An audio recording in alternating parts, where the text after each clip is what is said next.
Hey guys, welcome to the Greenway Outdoors podcast. We've got an exciting episode for you this week. One of the topics we're going to be talking about is a 223 strong enough to kill a white-tailed deer, and should you be using it in the field? Jeff's going to talk about macaque monkeys and how they've infiltrated Florida. And then Ryan's got a story about how he knocked out his teeth or something like that, because we're going to share all kinds of crazy stories from beavers parachuting out of helicopters to funny Christmas stories to funny not-so-Christmas stories to AJ peeing his pants. Check it out.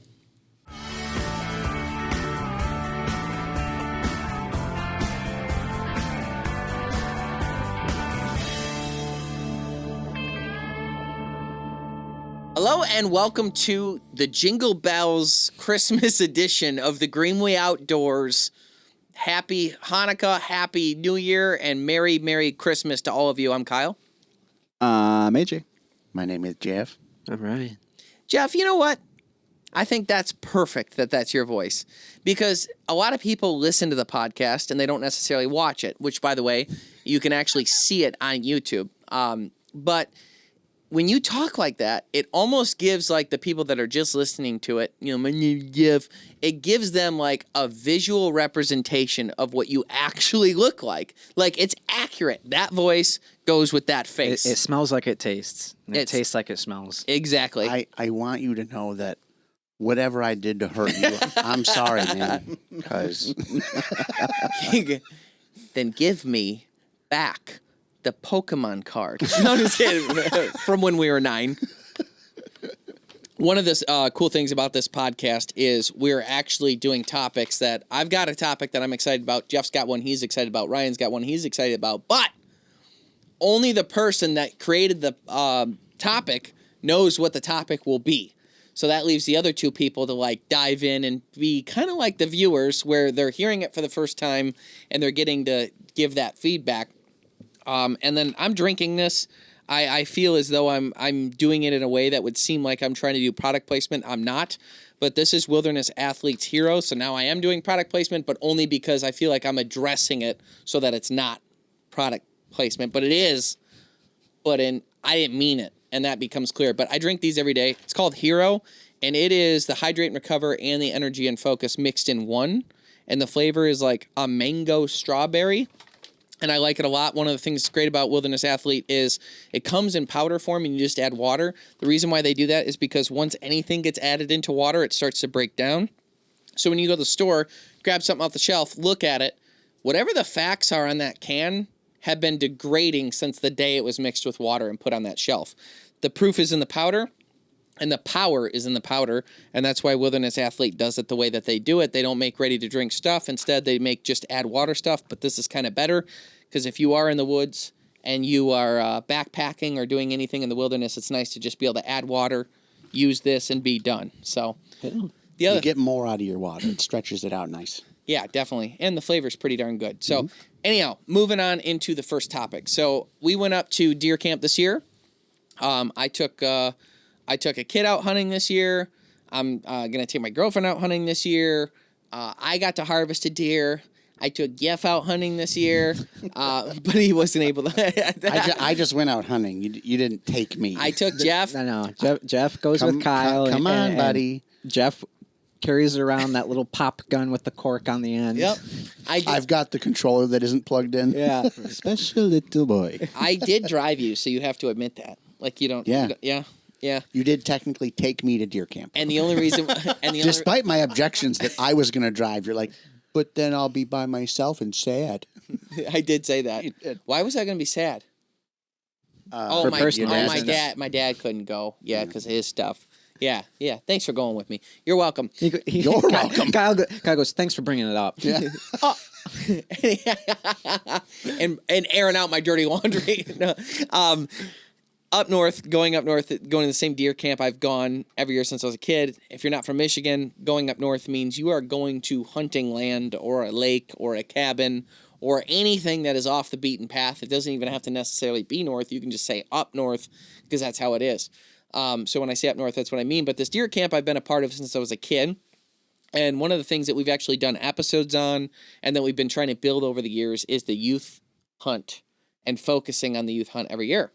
And what was interesting is I got into talks to Pete on how it went, and there's a bunch of little kids, and we posted about it, but they all had Greenway hats, and we hooked them up. We weren't able to attend this year because it happened to be the weekend of our premiere party, which is the only weekend it couldn't happen. I didn't want to do it that weekend. It is what it is. But I was talking to Pete. I said, how'd it go? And, they harvested deer, and the kids were really happy, and they had a good time.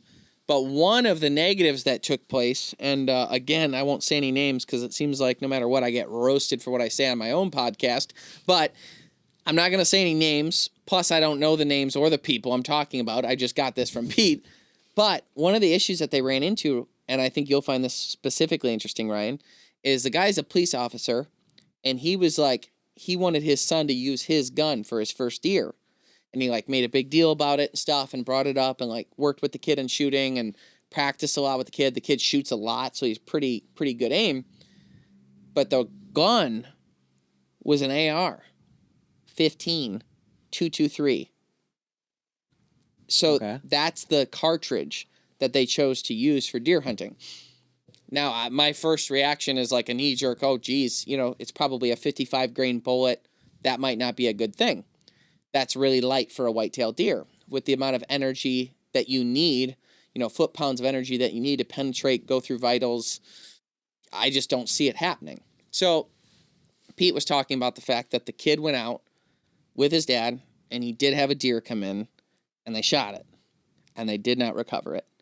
And the kid's a pretty good shot. The kid's kind of an ace shot, and they looked and looked and looked, and when Pete asked him about the gun the night before, it was the guy was there to sell everybody on how great this gun was for deer hunting. So then Pete was like, well, I don't know. You might want to go with something a little, we have guns up here if you want to use one of ours and, trying to steer it that way. But the guy was so excited about it. And he's like, no, if you look at the ballistics and you look at this and you look at all the facts, 223 is plenty for a deer. It's all about shot placement. And while some of that rings true, the application of taking a kid out with arguably the lightest powered rifle possible for whitetail might not be your best bet. And it's you can, I read the guy, he goes, you can use your bare fist to dig an ice fishing hole, but there's better options. That's funny. That's a really funny way of putting it. It's and then I ended up, the way the internet works apparently is they hear your conversations that you have privately, and then you get riddled with articles and documents about whether or not you should use, a 223 when hunting. So I did a bit of a deep dive into it, and we're partnered with Nosler Ammunition. That's why we have this awesome sign right here, and they make, in my estimation, the best quality ammo you can really buy. They're top 3 at the very least. High quality, good Christian family. I think it's 3rd generation now. Awesome people. Love Nosler. That said, I was researching, okay, what do they think? Do they have, is it all ballistic tip in the 223? Meaning it's good for varmints like coyotes and things like that, because 223 is a very popular round. Ryan killed his alligator with it. A lot of people use a 22 or a 22 mag. We used a 223. My shot was point blank. Yeah, as most are. Quite literally. As most are. So it's I'm researching the ballistics on it. I want to see what Nosler has to say. Do they have just the ballistic tip like Ryan used for alligator or people use for varmints? Or do they make something like an AccuBond that would be good for deer hunting? And also, what grains does it go up to? And that sort of thing, so that I could kind of map out the chart on the energy. So I'm going to have this displayed on the screen right now for you guys to see, so you can see what I'm looking at. But on the top one here, the first one we'll look at is the 223, and you've got muzzle velocity on a 70 grain AccuBond bullet. So it's not a 55. It ended up being a 70 for AccuBond. And AccuBond, for those of you who don't know, is a bonded, it's controlled mushroom expansion. It's good at 100 yards. It's good at 400 yards. They're incredible bullets. AccuBond are what I shoot for a lot of stuff. It's a very good deer cartridge, so it's a very fair bullet to use for this argument. So going through it, muzzle velocity, I know 223s tend to be a little bit faster, but because it's a 70 grain bullet, not a 55, the muzzle velocity is 2,750. At 100 yards, it's 2,500. 200 yards, it's 2,272. 300 yards, it's 2,052. Okay, so now let's look at energy foot-pounds. At 100 yards, it's 975. At 200 yards, it's 800. So I went down a rabbit hole of what that means, okay? And the rabbit hole was, it seems to me that there is a camp of people who are like, you don't need any more than 600 foot-pounds of energy to kill a white-tailed deer if the shot is placed perfectly. There's people that say 800, but 6 to 800 seems to be the camp of like absolute least amount you need. Okay, they're your 410 people when it comes to bird hunting. Okay, that's the least you need to go through and cut through the vitals on a perfectly placed shot. Then you have the camp, it's like, you should always err on the side of 1,000 to 1,400. Like, you want that much energy in the bullet when it hits. And obviously, to figure out the energy, you have to take into account the weight of the bullet. You have to the velocity, how much energy. You also have to have expansion. Shot placement also matters. So there's a lot of variables in it. But if you're just looking at foot-pounds of energy, which a lot of people do, it seems as though the middle camp is like 1,000 to 1,400. Then there's folks who are like, why risk it? It should always be 2,000 or above. So those are the three camps. I tend, like most people, to fall in the middle camp. It's like, I wouldn't want to see it less than 1,000, especially if I'm taking a kid out. So I tend to err on more foot-pounds of energy for a kid. There's things you can do with muzzle brakes. You can buy a Savage AccuCam so you have a suppressor on the end that's going to take a lot of the kickoff. I tend to err on, if you've got a kid or an inexperienced person, while I'm going to work with them about being efficient and proficient and everything like that at the range, I'm also going to understand what buck fever is. I'm also going to understand that things happen, that shots aren't always perfect. So because of that, I like to err a little bit on the bigger side. So I like that 1,200 mark. Now here's the thing. At 100 yards, the foot-pounds of energy on the 70-grain Nosler trophy grade AccuBond at 100 yards is 975. At 200 yards, it's 802. 300 yards, it's 655. So it's relatively low. Yeah. And now that's to say, at 50 yards, would it be okay? If your shot was right. Yeah. If your shot was right, the AccuBond bullet is going to perform well. So your shot better be on. Yeah. Certainly wouldn't go past 100 yards.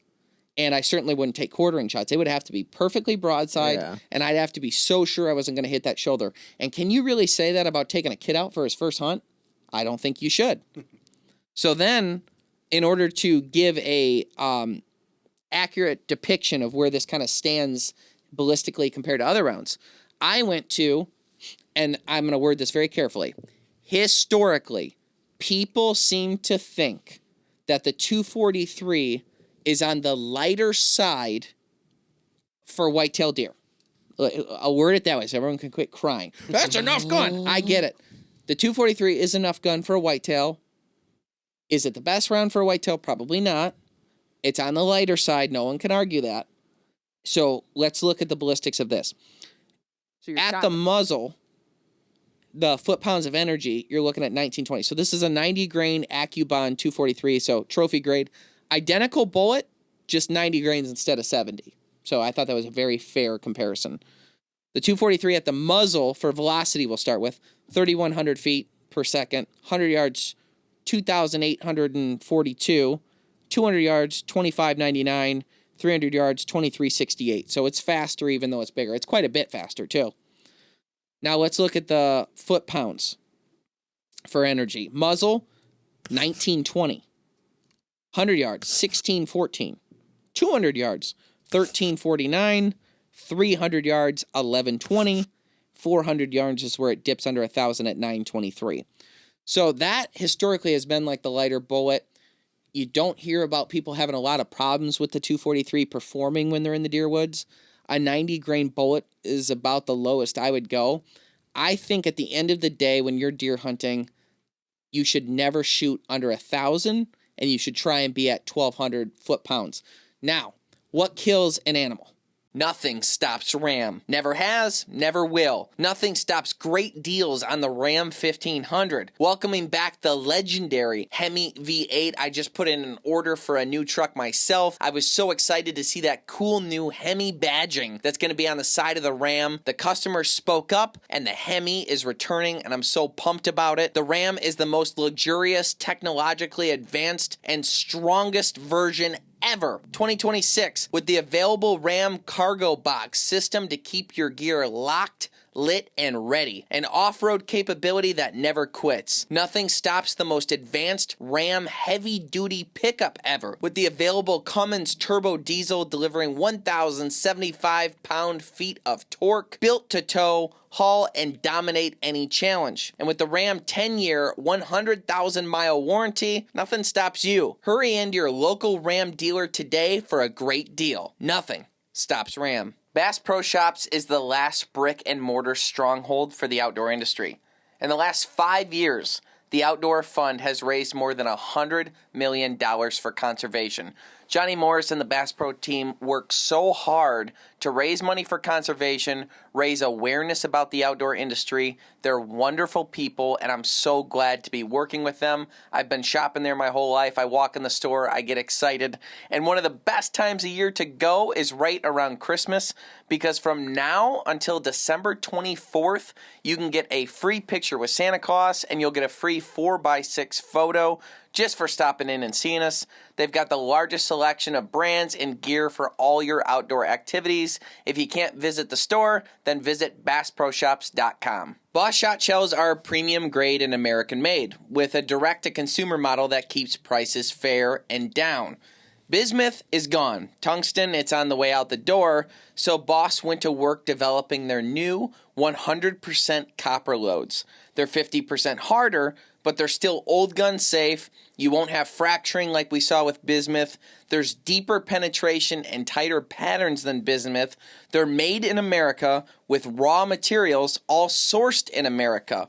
Boss Shot Shells is the only shotgun shell we use. I'm super excited about these new copper loads. We were around and in the shop when they were developing those loads and seeing how good and how solid they are from an amazing American company. Highly recommend them. And you can buy them online. They'll be on your front step in just a couple days.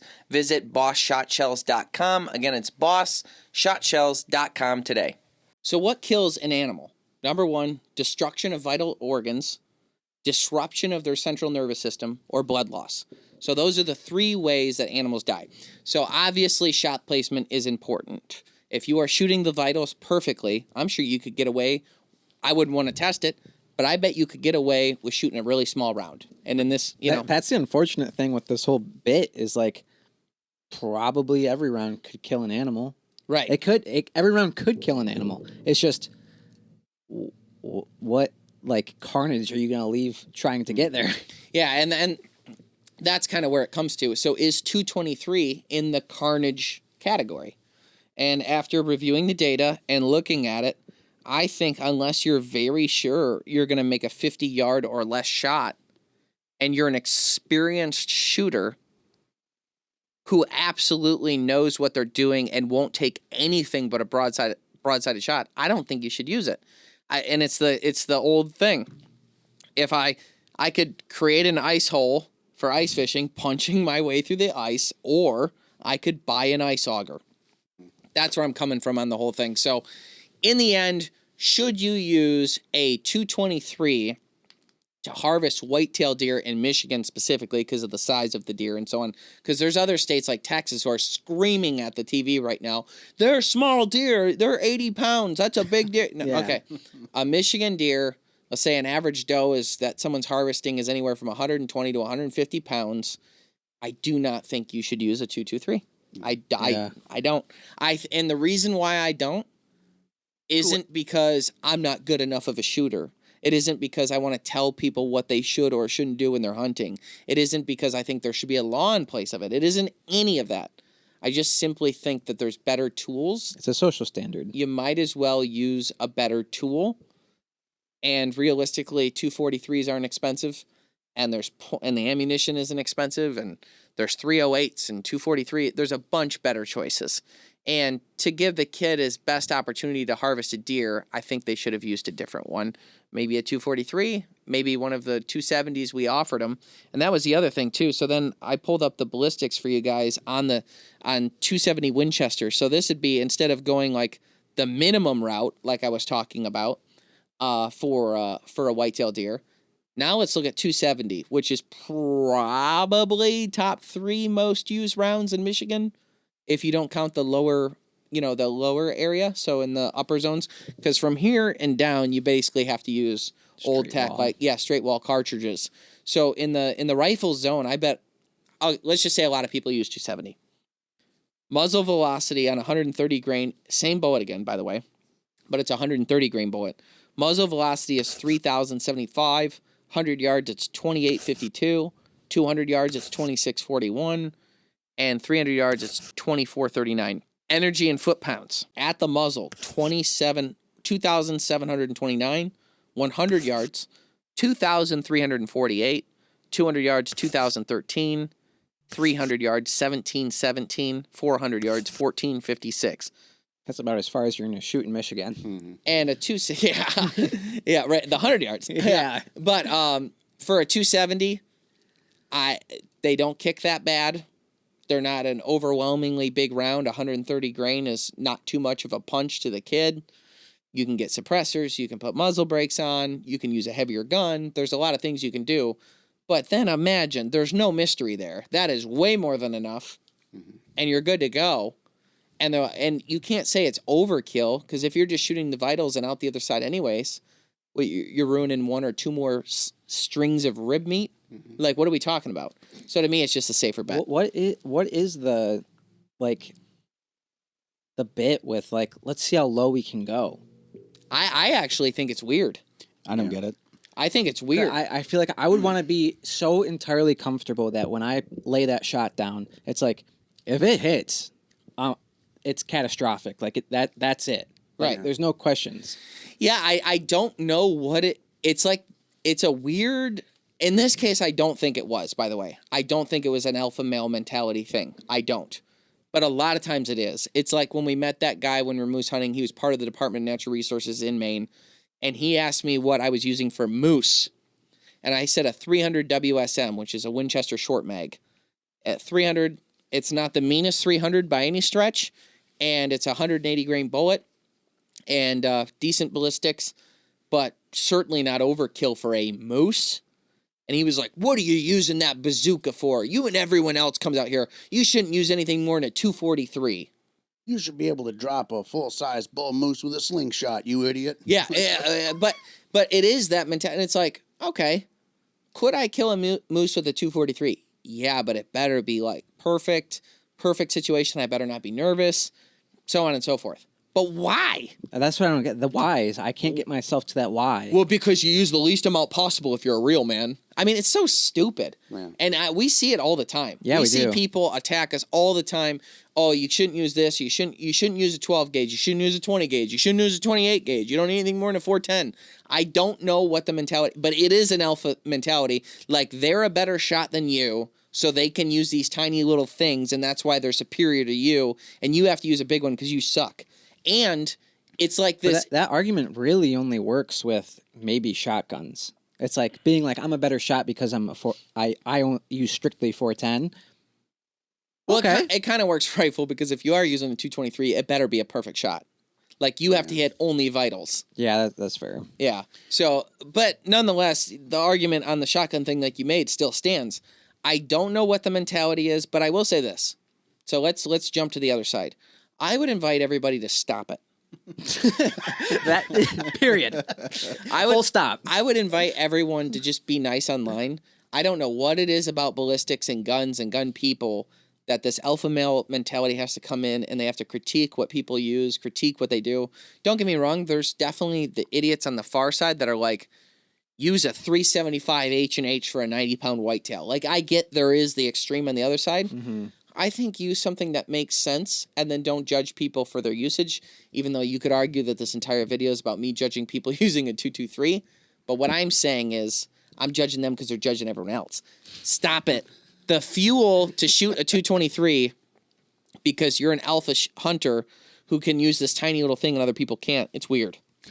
Just use normal rounds. It's funny because that's almost exactly the opposite to all other alpha male things. Oh, yeah? Well, look how little mine is. Yeah, that's funny. That is pretty fair. And I also think that, like, at the end of the day, it's not about giving yourself the best odds of doing whatever it is you're trying to do. It's giving the deer the best odds of being harvested without suffering and leaving around a bunch of carnage and, you know. Well, and at the end of the day, we saw it loud and proud. That kid shot a deer and didn't recover it. Mm-hmm. We're pretty certain he hit. Well, that was I guess the dad was like, well, I think maybe he missed, and it was like to kind of cover up the. But at the end of the day, it was a 50-yard shot in Pete's blind, which is like you have an arm rest, a shoulder rest, a bag rest. I mean, you just pull the trigger. Yeah, back massager. Yeah, the kid's been shooting for a long time. He has one of those in his blind. He has one of those things you put your feet in, and it's like a foot spa. Bubbles. It bubbles. It's like full of hot water. Epsom salts. But nonetheless, the kid didn't harvest a deer, and it could partially to say that. Oh, if he would have used a different gun, it would have hit. I don't know, but I just don't think it's the right move. It makes me happy that though that wasn't like an alpha male type situation, because that stuff is the frickin' worst, dude. Like whenever we're on the road, you deal with that too, where we'll see someone in a parking lot at like a boat launch or something, and there is always that guy. There's always that guy where it's just like, shut up. Like he knows it all. He's gonna tell you how it's done, even though there's a lot of ways to bake a cake. Yeah. I for me too, because I asked Pete, I was like, was it like an alpha male thing? And what Pete said, he goes, I think he really wanted his son to use his gun, and that's the gun he has. And I'm like, well, there's a lot okay, but I would have rather bought the kid a gun for them. So just my 2 cents. What's your bit? Is it better? Is it better than that? Yeah. He goes, oh, God, anything. You hear him reading the I'd like to 2075. think so. Okay. We're going to do a guided meditation here. I want everyone to close their eyes. Oh, my gosh. Oh, no. He's Close your been eyes. spending too much. I want to know where that was going. Okay, eyes All right, closed. ready? You and your family, you live in Central Florida. There's a You lot want of to ways. have a nice weekend getaway into nature. Central Florida, meaning like Orlando? Orlando or like Orlando, South up to, Central. up to Ocala. Oh, Ocala. So Ocala. northern Central Florida. Okay. Okay. Okay. You want to be one with nature, with your wife. That's and not kids. Central Florida. So you go out, and you. So you go out. You get kayaks. You go out into the Silver River. You're kayaking. It's peaceful. You hear birds chirping. You're going down the river. It's nice and calm. There's a lot of Splash. What is that? You see a little face in the water. Ah, it's Ryan. Hit it. Splash. Splash, splash, Oh my splash. God, I know what it is. You look up in the trees and you see between 10 and 80 rhesus macaques, Marcel's? which is the closest monkey name I've heard to a sneeze, jumping out of the trees and cannonballing into the river. Now, monkeys aren't native to Florida. Oh. Someone, Yeah, I didn't even someone think of put them there. In the 1930s, a retired colonel named Colonel Toohey was running a jungle cruise. That's the uncle of Hawk Tua. Yeah, it is. You wouldn't believe what that guy can do. He was in the Air Force, Colonel Hawk Toohey. You feel me? He was running a jungle cruise business. So he'd take people out on the Silver River in his boat, talking about nature and whatever else. And he decided he wanted to spice it up some. So he went and he got 12 rhesus macaques, I don't know where from, and released them onto You should have got the Hershey's ones. release them onto a small island in the middle of the river, because everyone knows monkeys can't swim. They then proceeded to swim ashore Yeah, they're like, and started repopulating. not repopulating. Started populating the area with monkeys that don't belong. Were they all siblings?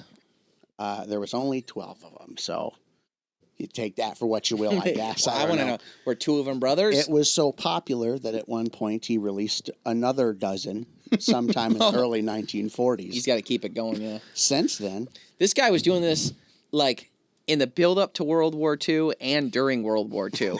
That's what he was worried about. you know what Florida needs? Macaques. So he takes people Where's he out. sourcing them, do we know? I have no idea. So he's taking people out and showing them these monkeys. They're very popular. Obviously, the population booms because they can survive in Florida. They're from Asia, everywhere from Afghanistan. Go ahead. Was the cannonball bit real? Like, do they do cannonballs? They jump from up in the trees down into the water. In fact, They're like the guys in Jamaica you got to give the nickels to. Yeah, in fact, I've got a video we can watch right here.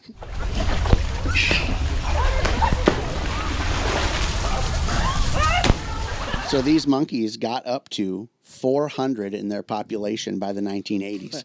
They got like 3 arms. And they expanded into northern Florida. They started getting into southern. Like they made up a good portion of the state with their little populations of between 10 and 80 in a group, and kind of got all over the place. So he released a total of 24. 24, I believe, yeah.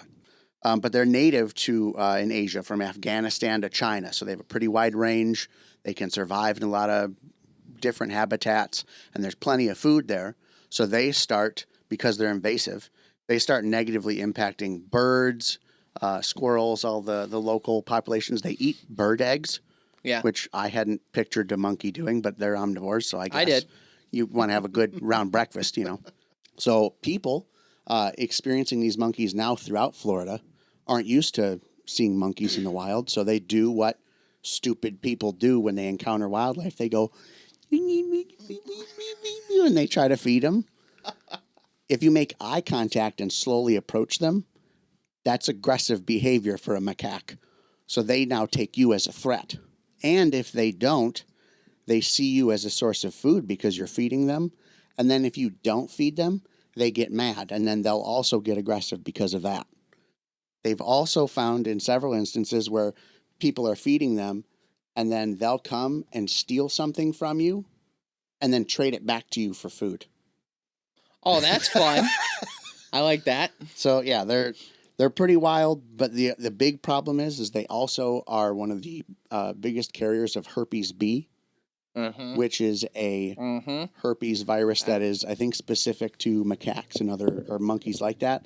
And there hasn't been any known transmissions of herpes B in Florida, but there has been in Asia. Herpes-ridden monkeys? Yeah. And herpes is fatal in, I think, herpes B is fatal in 40% of human cases. Oh, wow. Yeah. So it's like a very aggressive, it's not like, oh no, you've got a cold sore. Like it's neurological disease. You got a cold sore that has a gun. And you die. So, sorry. They determined this is a big problem. So in the 1980s into the 90s, they did a cull, and they killed 1,000 of them. And as it turns out, there was more than they thought, because now the population is right back to where it was now. Jeez, whack 'em and stack 'em. That's insane. Yeah. So I've heard this bit before. Yeah. And I had heard that it was because of movies that they were filming down there. They would bring monkeys on set. Yeah. And then they're like, I'm done with this monkey. This monkey's eating us out of house and home. So they just got rid of it. A lot of those were vervet monkeys and squirrel monkeys. You think of this as like a old-timey story. People are dumb, and they didn't understand how nature worked. But they released more of these things in the 1990s and into the 2000s. When I was young and getting ready for my first duck hunt, I did a lot of research, but quickly realized how important choke tubes were to consistent patterns out of a shotgun. I didn't have a ton of money, so I wanted to find a cost-effective option, but would still perform at the highest level. A few old timers told me to go with Carlson's choke tubes, and that's what I did. I shot the paper the next day, and I was relieved to see how great the pattern was. Time and time again, I saw that consistency in the field. Now, I have upgraded shotguns time and time again, but no upgrade needed on the choke tubes. For me, it's always Carlson's, because they're priced fairly, American-made, and consistent. Carlson's choke tubes, the only choke tube I've ever used. Find out more at choketube.com today.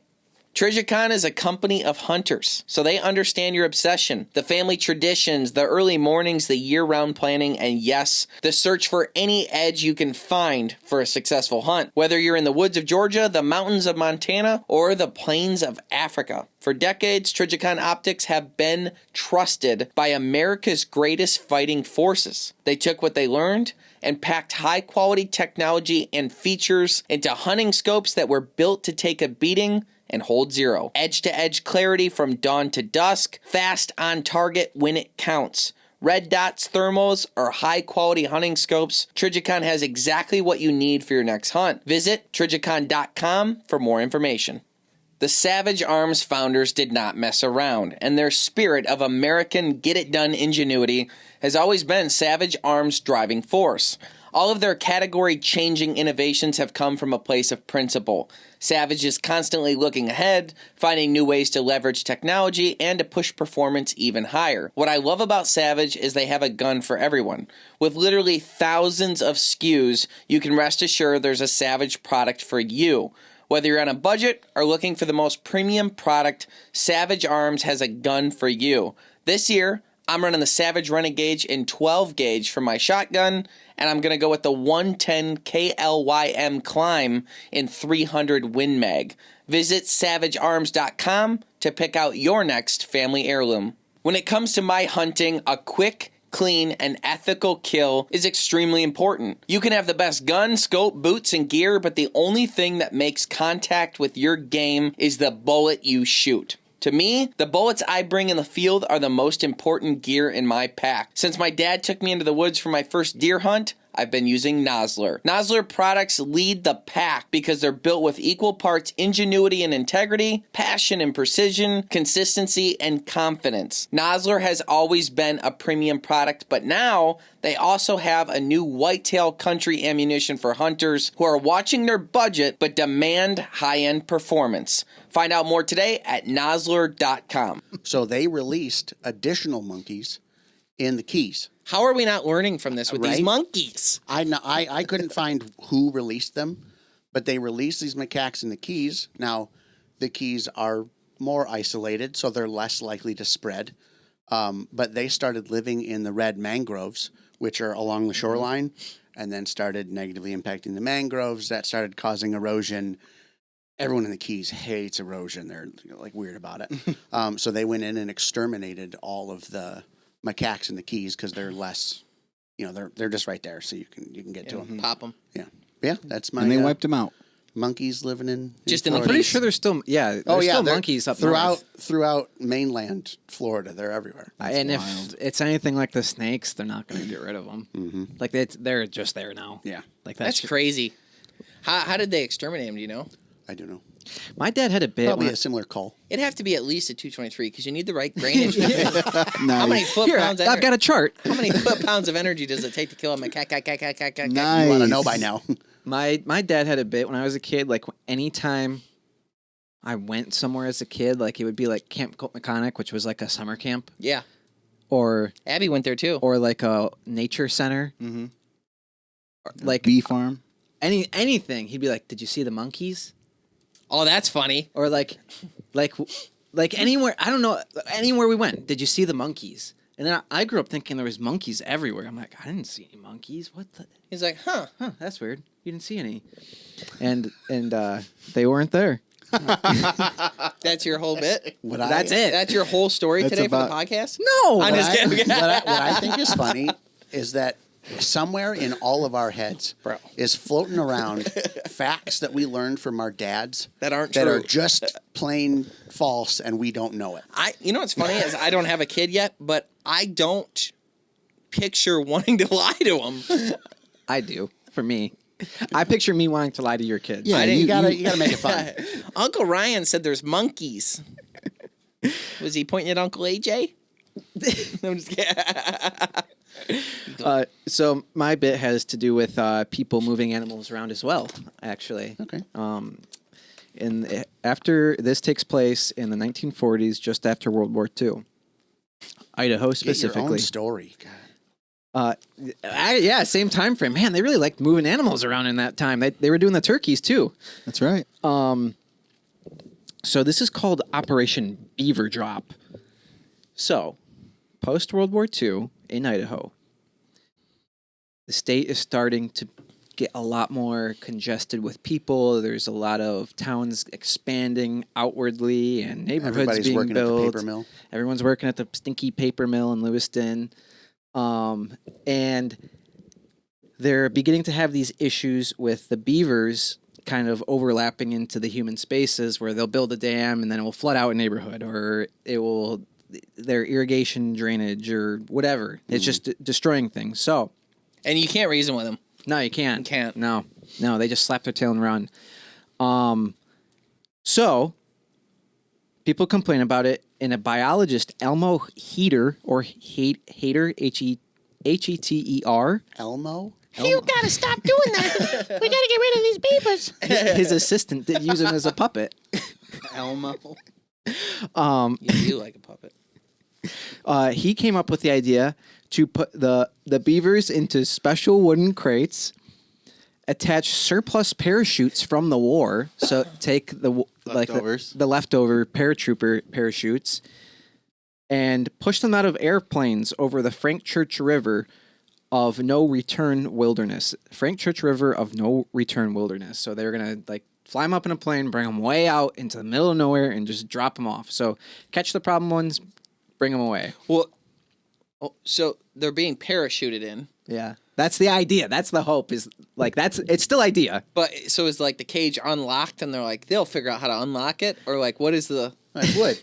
So they would chew through it. Or when Yeah, or it breaks on impact, chew through it's funny. That is, yeah. That's what It's made out of toothpicks. They would take a big tree, and they would lop off the front of it, and then the front of the box looked like the outside of a tree. So then they would chew through that side because it looked like a tree. I'm just kidding. I made that whole thing up. Oh, dang. I was like, that's smart. Wow. So Elmo's smart. that was too good. It is good. Do Bert and Ernie. Bert, you're shouting again, Bert. So Elmo had to test his idea to make sure that this beaver drop plan was going to work. So before dropping dozens of beavers into the Idaho Fish and Game before dropping them, Idaho Fish and Game created a crate and used one beaver to do all the tests with. He was a male beaver. Want to guess his name? Trash can man. Beaver. Geronimo. Okay. That's rough. Yeah. Geronimo was dropped repeatedly in test flights. Each time He survived the first two. he survived. Every time he ran around and explored for a while. Okay. And was put back into the crate for more tests. Oh. So they'd trap him, bring him back up in the air, drop him off somewhere. He'd run around and make a new home for a second, and then they'd bring him back and do it again. Eventually, the department declared this a safe method because the test was working well. So the actual operation in 1948, Idaho Fish and Game parachuted 76 beavers into the remote Idaho backcountry. Why didn't they just eat them? Back then, they're eating that. Well, I was wondering the same thing. I'm wondering if things like this, along with the Bambi movies, and this was the ball rolling on. Start of stupidity. We gotta be nice and no one was. I mean, just the test alone, I'm thinking of watching the tax budget just boom, boom, boom, boom, boom, boom, boom. Yeah. So 76 beavers made it into the Idaho backcountry. 75 survived. One crate opened early, caused a fatality. The beavers quickly began building dams, creating wetlands, ecosystems, and thriving. This wasn't... It's crazy. That beaver's name was Pancake. They knew. Oh, man. So beavers are ecosystem engineers. Introducing them into the Idaho wilderness helped reshape the landscape, creating ponds, water storage, increasing biodiversity, improve habitat for fish, birds, and moose, and reduces erosion. Ironically, today we understand beavers are a huge asset for wildfire resilience, drought mitigation, and watershed health. Huh. So I think when they're in strong population, they'll start taking down that old growth that really gets things roaring And create water reserves. So some people may have the question, why aren't we still doing this? Or why did the program stop? Why did they stop dropping the beavers out of the plains? They built roads. They just built roads. So in the 40s, That's an elaborate stand-up. Idaho wasn't like inhabited enough that they could actually bring them out there until a few years later. Finally, we got roads back there, and they would just drive them back along with helicopters. I guess helicopters were a part of the program too for moving these things around, where they could just lower them in rather than dropping them out of airplanes. When you said that one died, I thought it was going to be Geronimo. That would have been really sad. They actually don't specify which one it is. Yeah, that's what And I he thought. tells everyone, he's like, on the way down, he's like, don't worry. Right about here, there goes the chute. Yeah. Why didn't my chute go? Hey, what the hell's going on? He like knows the plan. Yeah. So I thought that was a pretty funny bit, and I'd like to. Well, leave it to Beaver. Yeah. We have our friend Brett High in I Idaho. texted with him yesterday about Christmas. I'd like to know what if he knows anything about this program, and if there's any other further insider details about this that they may know about. So they had a surplus of parachutes, and they used those parachutes to drop off the beavers. Yep. So was there just like a graveyard of parachutes and trees and whatnot that just dwindled away? Yeah, I guess there would be, because they would just be, no one's going out there to get them. That's wild. Oh, this should be good. Is this Brett? Yeah. Nice. I'm just calling him. I go, yeah, do you know anything about these stupid beavers? He goes, what? See, he'll probably, I don't know that he's Probably ever ice fishing right ever now. not answered a call of mine. Hey, Kyle. Hey, Kyle, how's it going? Yep. He's so nice. He's the best. Come on, Brett. Well, he was. I'm just kidding. Come on, Brett. He was. Your call. Aww. Hey, Brett, calling about your beaver. Anyhow. What I think is crazy is that they did their survey that year, the Fish and Game in Idaho, and the thing that got the most votes was, we want to see how many times beavers can survive being dropped out of planes. I'd like to know the budget behind that too. Yeah. Okay. How much that would cost currently in modern day money.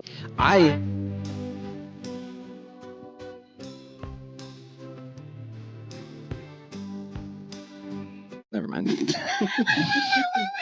You know what that reminds me? Whatever the hell that was. Let's do something fun to wrap up the Christmas podcast. Okay. I want everyone. no. I want everyone here to tell a new story that hasn't been told before on the podcast of something embarrassing that has happened to them in their life. I told a funny story last night. It's not that embarrassing, but it's funny for a kid to do. Well, you can start. And then I'll try to think of another one. I think one's fine from you. Wait, is this about yourself, or do you have one, like, I want everyone to tell an embarrassing story, then you tell a funny one about Jeff? No, we'll all go. Okay. Here's Jeff. my embarrassing story of Jeff.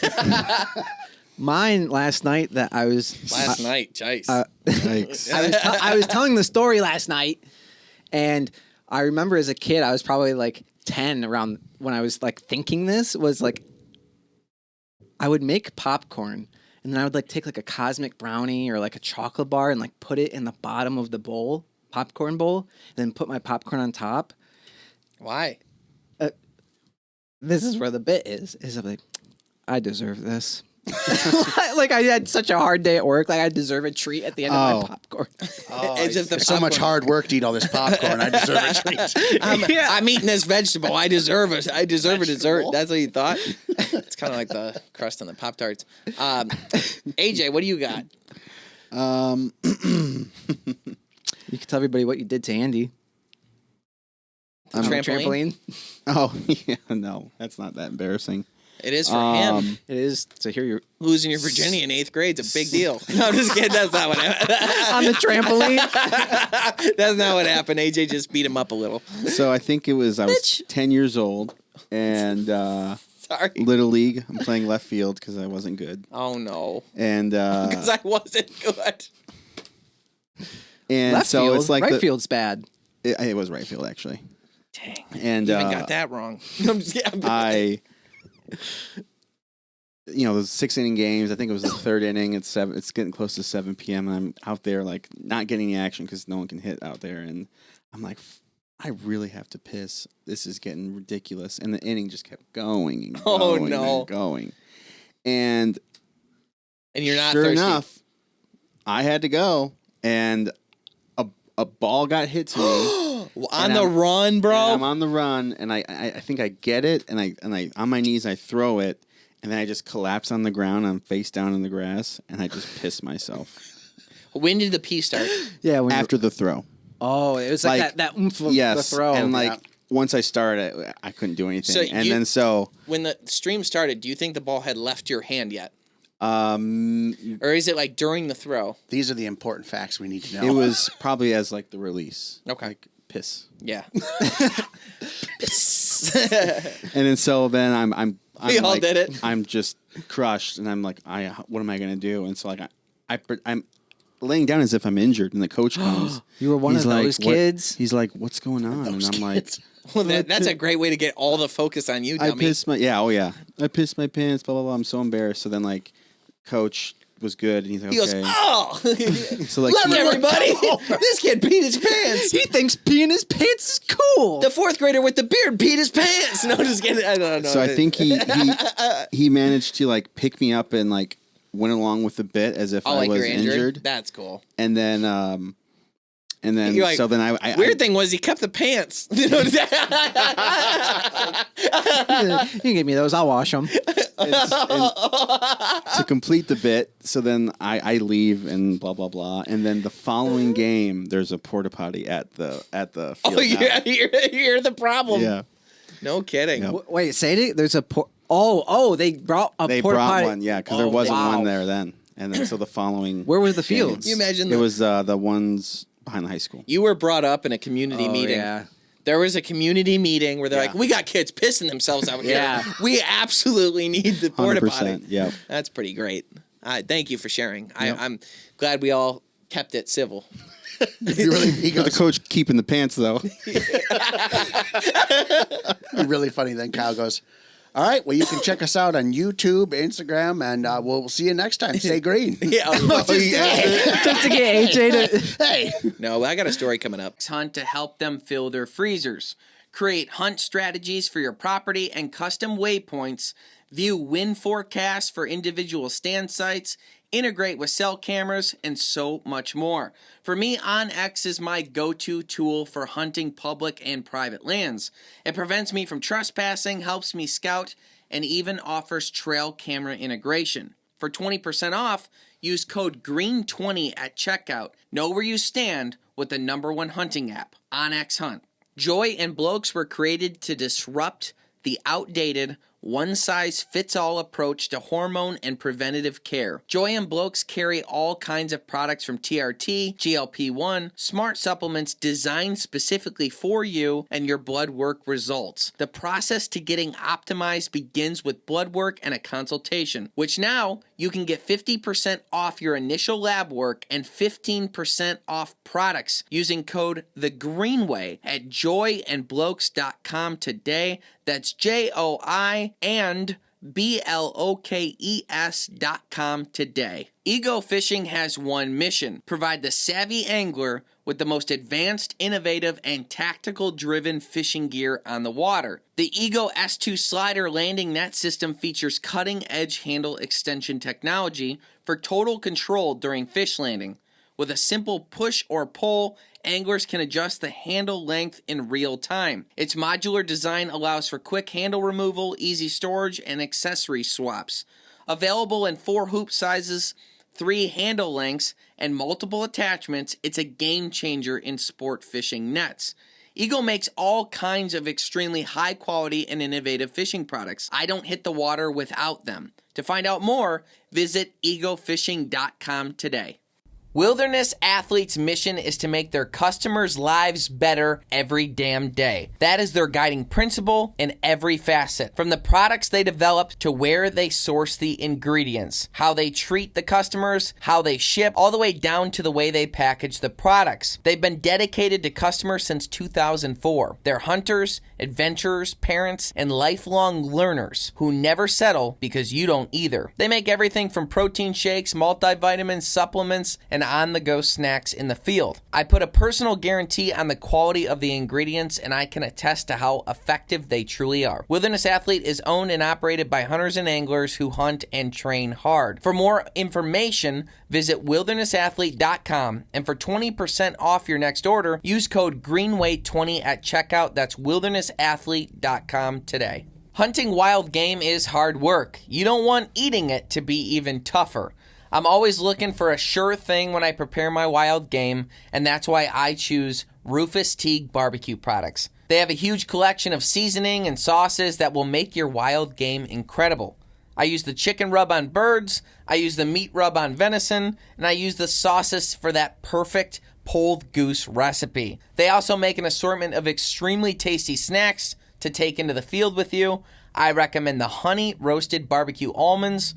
Rufus Teague Barbecue, make wild game gooder. For more information, visit rufusteague.com today. Dependability is what I look for in equipment, and once I find it, heck, I'm a customer for life. That's been my experience with LEM game processing equipment. For generations, LEM Products has been the trusted leader in meat and game processing, with a journey that began in a garage that has now grown into a legacy of innovation and quality. From humble beginnings, the dream was simple: create reliable, high-performance equipment that empowers people to process, prepare, and preserve food with confidence. Today, that dream continues to thrive.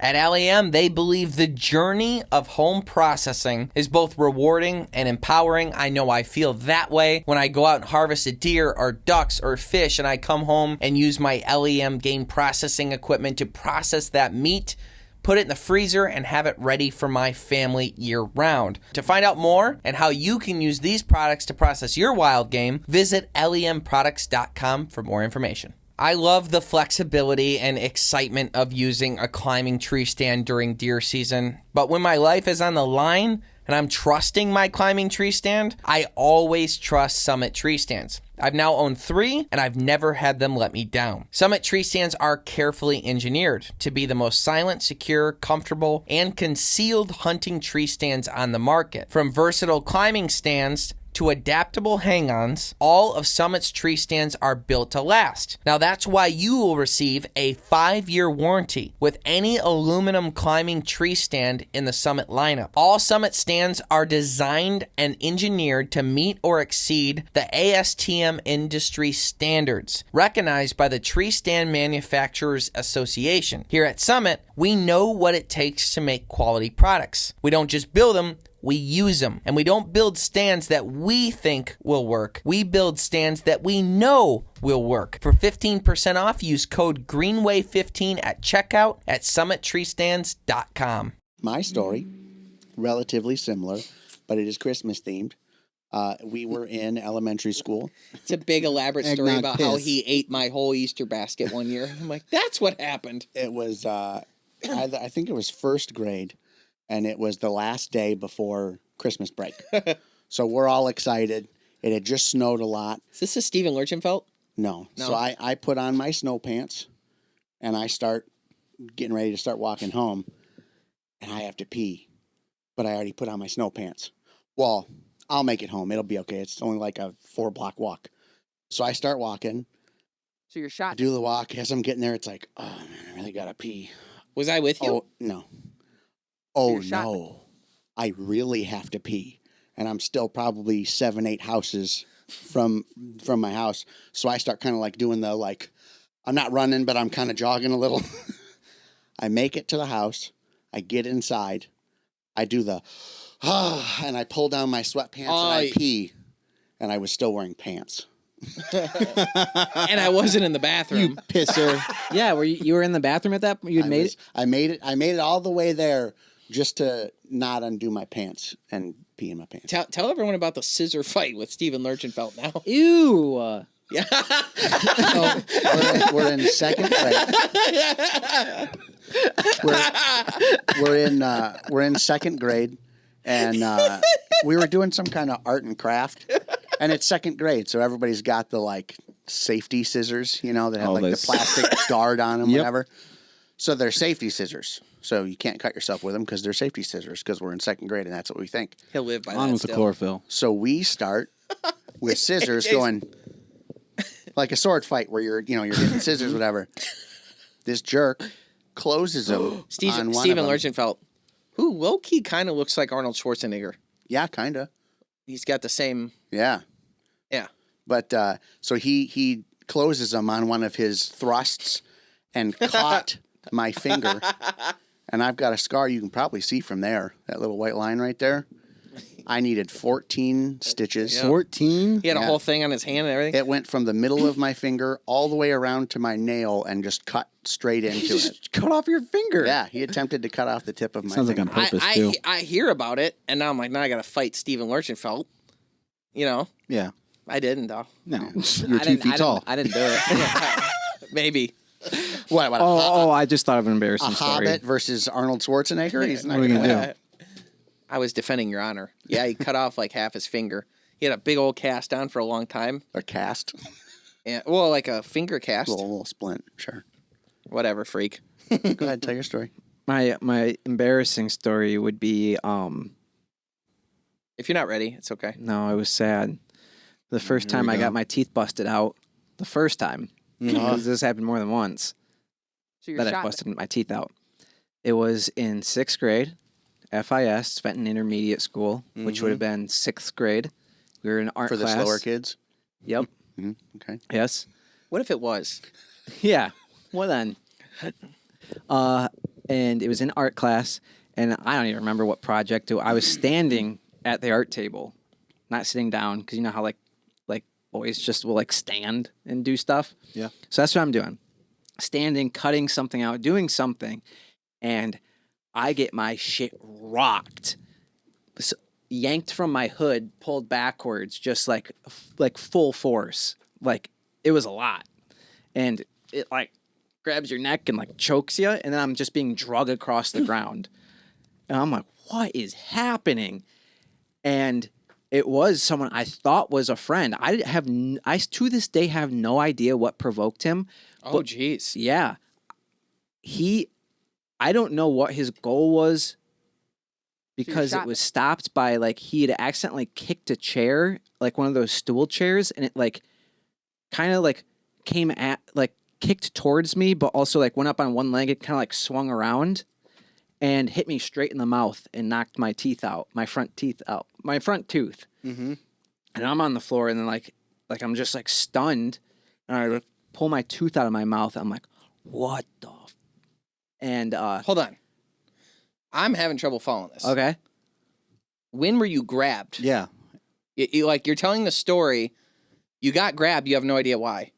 But then a stool's involved and you got hit in the face. I'm being pulled across the ground. I got yanked off my feet. And then as he's being dragged, the kid kicks a stool, it spins around, hits him in All the the face. all the okay. same person. I followed your pretty simple So story. while he's dragging you, he kicks the stool that hits you in the mouth. Yes. And then I pull and by that time, and not like teacher's on it. So like you gotta drink more milk. yeah. And he was like on it in 2 seconds. And it like just happened that quick. And my tooth is in my hand. And no one saw it coming. And yeah, it was like being sucker punched pretty much. Yeah. Like I have nothing. Like nothing. Right. Had no idea. And so then we get sent to the office. They sent both of us to the office, just the two of us, which was crazy. Now that I'm thinking back, You got teeth missing? and like no one came with. That's good. That is. Yeah, just get out of here, buddy. Yeah, that's actually crazy. Now that I'm thinking about that. Teacher's probably worried this guy beat his ass. And Too busy collecting pants. Lord knows. so when you walk straight out that art room, there's a water fountain there, and on the back of the water fountain, it was like probably like the size of this iPad. Like it's water fountain and then like a silver back, and it's reflective, but it's not like a mirror. You can just like kind of see a reflection in it. I go up to that and I look at my teeth because I'm like, And the kid's What? with you. yeah, he's with me. He's like, what was his demeanor like? Sorry, man, or haha, got you. Like, It was just like blank almost. Like it was like, oh, sorry. geez, I wouldn't leave that kid with a hamster. Yeah, that's why I don't want to fry him too bad, because I think he's had and still has a pretty miserable life. Sounds like he deserves it, but go ahead. Yeah. From what I know, like his life was just crap. So I look in the reflection and I see my tooth missing, And that's when I freaking lost it. And I didn't know they could replace teeth at all. I never looked into the teeth replacement department. At 5. The only thing I knew about teeth being replaced is I've seen like in people's mouths, they have like Gold. the gold or Silver. silver molars. And I'm like, I'm going to have a gold front tooth. Which would be pretty cool. But yeah, I get what you're saying. Not when you're in 6th grade. It's not. Yeah. No. And I was freaking out. Did you attack him? No, I didn't do anything. I never did anything. Dang, I bet you wish you could go back in time and whoop his butt. A little bit. Yeah. He was fat though. So one of those it I wouldn't- wish I wouldn't coulda. have been able to hurt him. When does the embarrassing part happen? Exactly. I think I started crying in school in 6th grade. Right. Was So what was it? What was the relationship with this kid afterwards? Nothing. And he was like a decent friend. And then after that, never spoke again. He got suspended and then So you're shot. He did get suspended for that? yeah. And he kind of went into shutdown mode after that because the whole school heard about it. Like, did you hear what he did to Ryan? Like, He's I want to fight this guy. like like everyone knew the story. It was like unprovoked, just did it, knocks his teeth out. Like, what? It's funny too, because like sometimes stuff like that'll happen, and then you're telling your parents about it. They're like, "What'd you do? Like, what led to it?" No. For real though, this guy just grabbed me out of nowhere for no reason. Well, the good thing is it sounds like a lie. Well, and there I were think so it's a many lie. witnesses. There were so many witnesses Yeah, there. Like that you're helps. standing at a group table. Like Yeah. there's people standing there that like just like. I bet it was over a girl. what did you do? I You're made a shot. finger painting. I don't know. It wasn't very good, but it wasn't worth this. Man, I wonder if I should reach out and be like, why'd you do that? Yeah, let's call him. No, let's find him now. He's working as like a bagger at a grocery store or something. Just walk up behind him when he doesn't know you're coming, grab the back of his shirt, and just start dragging him. Remember me? That would be nice to do. So the embarrassing thing was crying in school. I think I cried. Yeah, loser. I guess that's it. So I still do it. My embarrassing story, if I had to come up with one, was I was prom prince. No, I'm just kidding. I'm kidding. I like find a way to Just really didn't yeah. want to be in front of all those people. Yeah. No, what happened to me was so it was freshman year of high school, and there was a musical which I already couldn't sing, but the lead in the musical didn't really sing that much. It was like there was a lot of musical things, but he was more of like an actor in the scene of the stuff. I don't even know if you know this one. And so like the tryouts were at the end of the summer before school started. So I'm 8th grade going into 9th grade at this point. But because I was in band at the time and cross country, I've been at high school since June. Like as soon as I left 8th grade, I was at the high school every day for practice of this or that or whatever it was. And there was I think they're called drum majors. I can't remember what they're called. The people that go like this, the ones that like lead the band thing. Oh yeah, Conductor? composer. Okay. Yeah, I think I was right. But the girl that did it, her name was Amy George. She was in my sister's grade, so she was a senior when I was a freshman. Oh wow. And I knew her my whole life. I remember sitting on her lap. Actually, I need to completely divert off of this story. I remember no. I remember sitting on her lap during a computer camp that was at our elementary school, and I was like in 2nd grade or 3rd grade, and she was in like 6th or 7th at the time. And there was a game on the computers that we learned to play that had like robots in it, and spacebar was shoot, and you got to go and jump and stuff like that. Does anyone know what the game is that I'm talking about? Every computer in the school had it all the way through elementary school, and kids played it all the time. It's like Math Blaster. Or Something like that. yeah. You had to do some Cool math games. curriculum stuff, but it was a good game. I remember sitting on her lap when I was a kid playing that, so I had a crush on her my whole life. So now she's a senior and I'm a freshman, and everyone knows she's going to get the lead for the girl, like no question, because it's Amy George. Of course, she's going to get it. Regina George. And I'll never forget. And I was like, I really want to get this part. And then I'll never forget, though, it was like somehow we were in the band room and stuff, and everyone was talking stuff, and she said in front of everyone, she goes, "You know, Kyle, if you do get that lead part, you and I are going to kiss." And I remember the overwhelming tingles that went over my body of nervousness and Start getting scare and warm in everything like there. that. I've always wanted to be on Broadway. So I'm nervous as hell about it now, but I already said to everyone I was going to do it. So now I'm like, I have to go do the tryout. If I don't show up, everyone's going to be like, "Hey, anyone who's trying out for the play gets a break from band camp. You can go ahead and go." to the thing right now, and I'm like, I'm busy. Like, what am I going to say? So now I'm locked in to have to go to these tryouts. So the tryouts are in the auditorium. The whole stage is lit up. It's a dark room and stuff, dude. It's the worst. And some of the seniors are in there. She's one of them because she's like the lead of the club or whatever else. So she's one of the judges. Okay. So we go up there, and I had no business having a crush on her. She was 2.5 foot taller than me. I weighed 84 pounds. Like, it's as harmless as can be.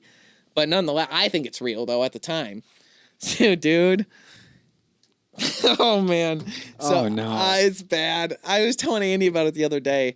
So I go up on the stage, and and everyone thinks, like, oh, Kyle's a great talker. Kyle can talk to anybody. Kyle can sell anything. Not in this situation. Holy hell, dude. So they're like, okay, go ahead and say these lines. You know. You're terrible at that. I cannot have people tell me what to say. You can be like, hey, this is a Christmas story. Here's the arcs and things that happened. Make it your own. And I can talk and never blink, never skip a word, never hesitate. Perfection. What I can't do is say these 2 sentences exactly verbatim with this tone. I can't do that. I have to make them my own. I just want to kiss a girl. I got to get out of here. So I get up on the thing, right? And they're like, all right, say these lines. And I struggle with that a little bit. And they go, okay, we're going to give you these 2 sentences, and you need to say them in 3 different accents. Oh, no. Oh, dude. He's only got one. So I try to do it like if the sentence is like, you got to go fishing with Ryan, I go, you got to go fishing with Ryan. And they're like, do another one. I'm like, you got to go fishing with Ryan. And they're like, do another one. I'm like, you got to go fishing with Ryan. And they're like, thank you. We're all set. You have a good day. We're all set. I didn't get through. So I had watched the 8 tryouts leading up to mine, and they all had them do like 20 exercises. They're after the second one, they're like, no, thank you. And it's a lot of the same people in the room, and she was one of the judges.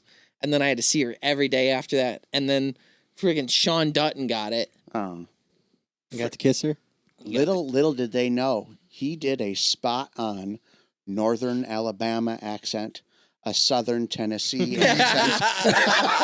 Southern Tennessee, Northern Dude, Alabama. dude. It's all right next to each other. Dude, and the worst was I knew I was butchering it. I was like, I don't know any accents. I'll try this. And then I'm like, oh, shit, it all sounds the same. Stop it. Oh, you can't stop it now. This is the second one. All right, let's recover for the third. Maybe if I just try to do my own voice with a little something, that'll be a third. Oh, shit, that's the same too. Oh, no. Oh, no. And then they're like, thank you so much for coming in, trying out. I think they said something like, we know it took a lot of courage, and we give you credit for giving it a go. And I was like, I'm going to go kill myself. Did the other people do the same things? No, they were great. So you're not same things that you did, the embarrassing thing, same thing as do they have to do the accents? What do you Probably. What do you mean? What do you mean? Like, did they also say do 3 accents?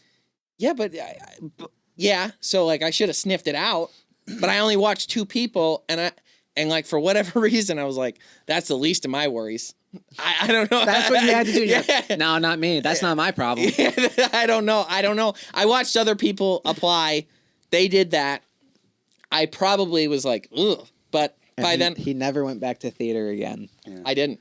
I'm surprised he went back In that the time. summertime when the weather After is doing hot. the tap dancing thing first, I'm surprised he went back to it. Yeah, so that's what happened. Yeah. That's what happened. And I'm not. Which is far more embarrassing than that story. It was actually, that was tough to go back to camp the rest of the week. You're with her 12 hours a day. Yeah.